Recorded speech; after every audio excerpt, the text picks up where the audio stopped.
জীবকে শিখায় নিজে আচরণ না করিলে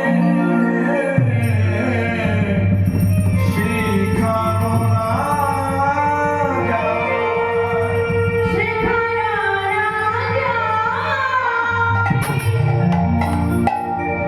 নিজে আচরণ করে জগৎকে শিক্ষা দিচ্ছে যে দীক্ষা নেবার কর্তব্য।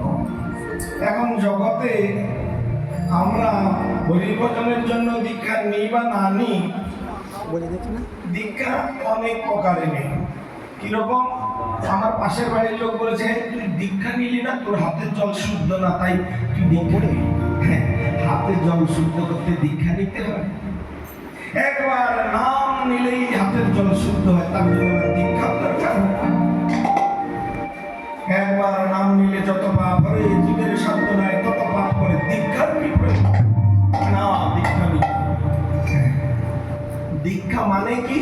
100 জনের মধ্যে যদি 90 জনাকে জিজ্ঞাসা করা হয়, বলতে পারবে না। দীক্ষা কি খায় না গায় না? দীক্ষা খায় না গায় না, আমার দাবি বলছে ঠিকই। মনে মনে ভাবে দীক্ষা নেওয়া মানে সাধারণ ব্যাপার, গুরুদেবের কাছে যাব, গুরুদেব কানে বেড়ায় একটা মন্ত্র দিবে আর হ্যাঁ দেওয়া শুদ্ধ হয়ে গেল। একটা কথা আছে, যদিও বা কথাটা শুনতে মোটেই ভালো না। জগতে যখন যা চলছে, শিষ্য মনে করে গুরুদেব কানে দেবে ফিস, বলবে মাসে মাসে চাঁদা। এই হলো গুরুগুরি। হ্যাঁ, কানে বলবেন কি ফিস করে বলে না, বুঝাও তো যায় না, পাশের জন্য বুঝতে পারে না। বলবে কানে দিবে ফিস আর মাসে মাসে চাঁদা।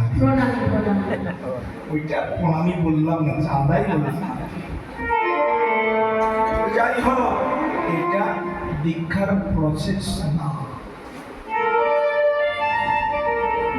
যিনি জন্মান্তরে প্রভু তাকে কিছু দিয়ে শোধ করা যাইব? তার ঋণ কি শোধ করা যায়? হ্যাঁ, গুরুদেব অমূল্য। অমূল্য মানে যার মূল্য নাই এরকম নয়, যাকে মূল্য দিয়ে কিনা যায় না তাকে বলা হয় অমূল্য।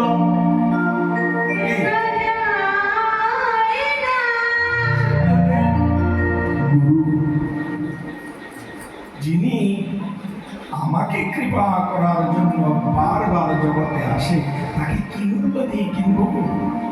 এমন কোন মূল্য আছে গুরুদেবকে কেনার মতো? কোনো মূল্য নেই। গুরুদেব যে পরম মহান্ত, মহান্ত মানে মঠের মহান্ত না। মহান্ত শব্দের অর্থ মোহ যার হইয়াছে অন্ত, তিনি হলেন মহান্ত।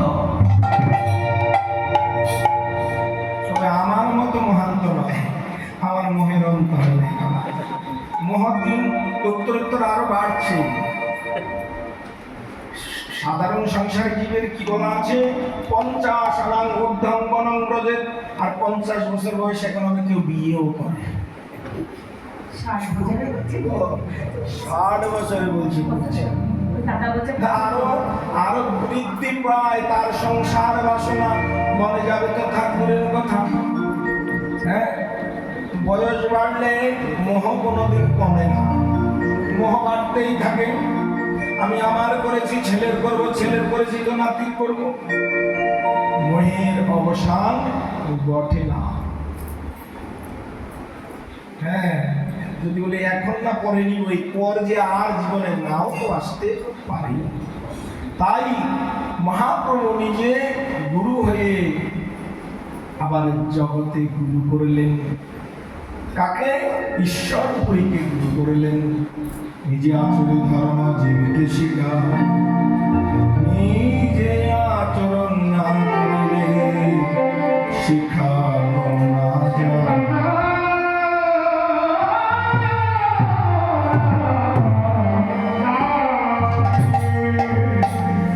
মহাপ্রভুর কর্ণ বলে ঈশ্বরপুরী এসে নাম দিলেন।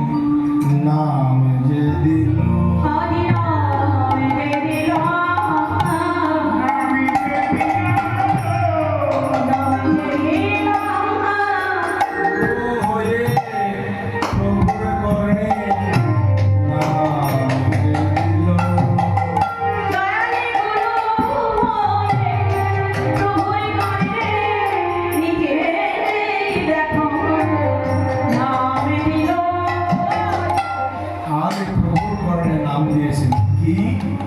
রাধা নাম দিয়েছেন প্রভুর বন্ধনে।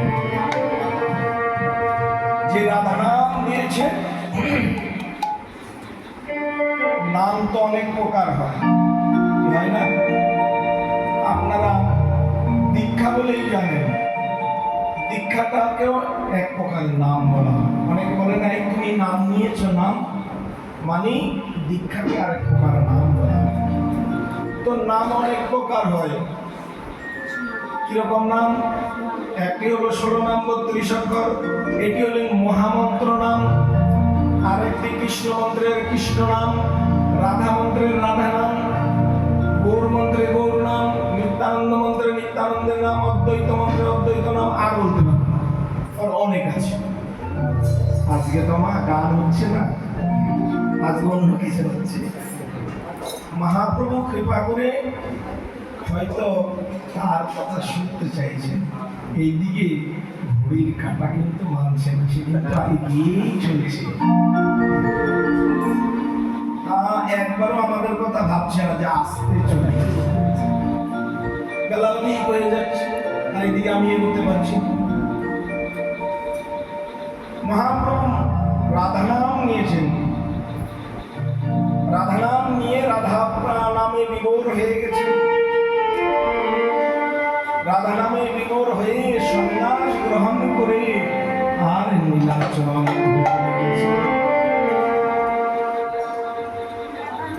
রাধা নামে বিভোর